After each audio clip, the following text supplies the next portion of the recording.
It's undeniable that a large number of toys in the Playtime Co. are alive who went through cruel experiments to become the way they are. Children and some other staff were experimented on in order to achieve something unnatural stemming from the madness of one individual by the name of Elliot Ludwig, who wanted to bring his child back to life. But the question remains, how did they come back to life and embody the menacing toys of Playtime Co.?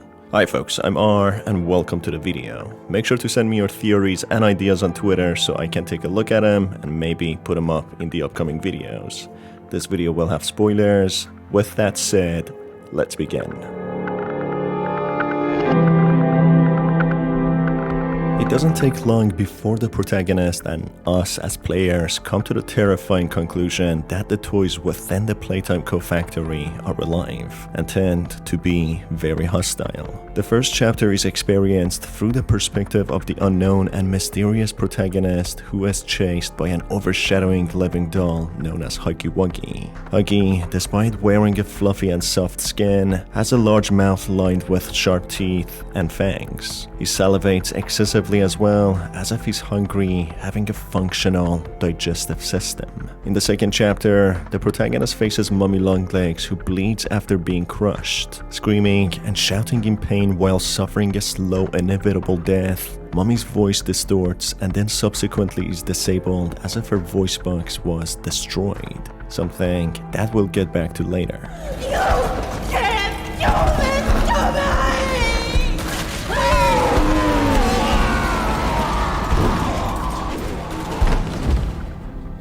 Alongside Mummy Longlegs, the protagonist also witnesses another entity seen partially through his arm, only referred to as the prototype or experiment 1006. The arm doesn't have any skin or exterior that Huggy and Mummy did, exposing what can be seen inside these toys. The arm shows a mixture of human body parts, anatomical vascular system, circulating blood, and mechanical parts, displaying how these toys were brought to life. If the toys such as Huggy Wuggy and Mummy Longlegs also possess such properties of the arm, they probably also have vessels delivering blood into different parts of the body, which could also mean that they can breathe, as the primary goal of circulating blood through vessels is to deliver oxygen to organs and tissues. This can be seen in the game as the toys do bleed when they suffer an injury. Huggy Wuggy bled when hitting the rails when falling down, and Mummy also bled whilst being crushed by the gears. That's why we can also observe so much blood around the commissioned and destroyed toys around the factory, leading me to believe that they also share resemblance to the other toys such as Huggy Wuggy and Mummy Longlegs, having some sort of cardiovascular system.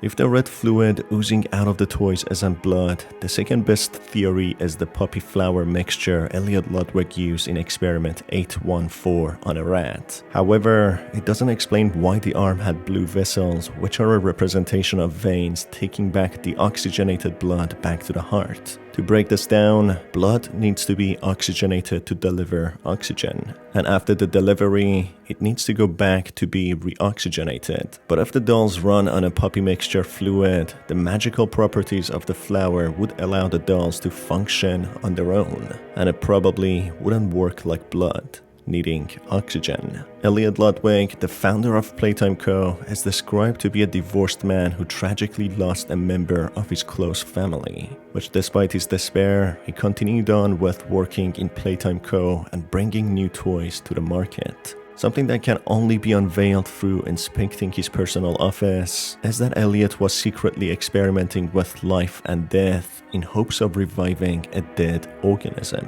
One of his earlier experiments, known as 814, involved a live rat that was killed and kept in a gel mixture having poppy flower extract. The rat was then shocked, but it appeared to be still unresponsive.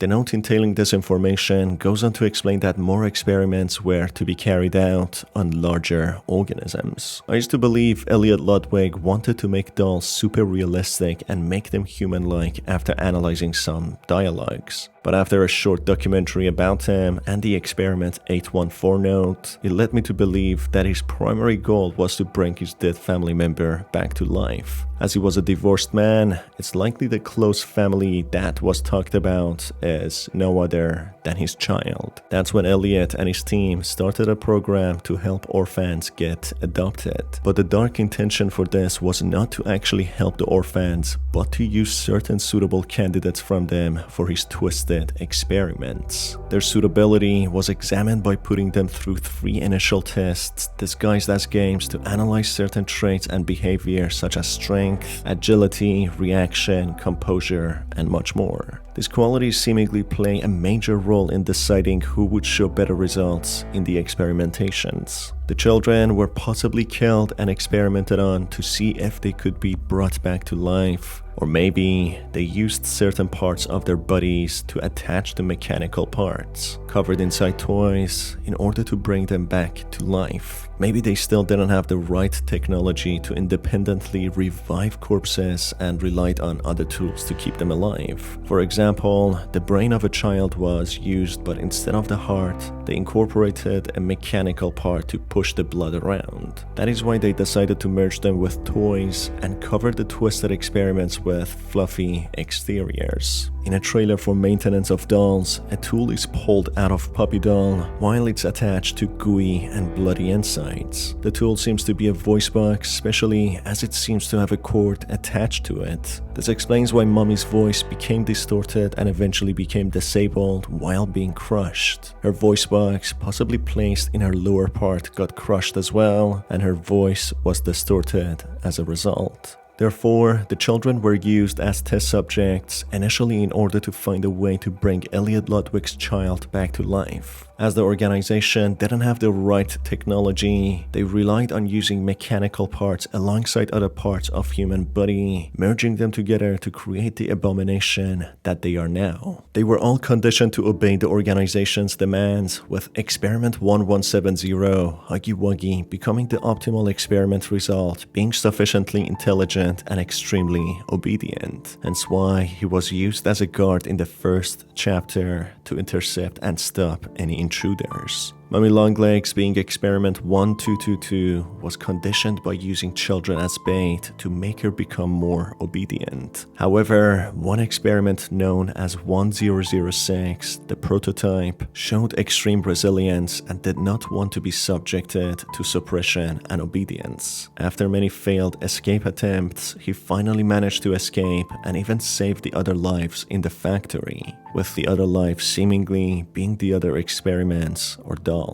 Puppy Flower seems to be the reason so many of the dead children and test subjects have come back to life, as the telltale signs are hinting that way, with Puppy Flower being a symbol commonly used in the factory. As the technology was not advanced enough, the organization used other mechanical parts to correspondingly work with the human parts and keep them running. I'm not worried about myself.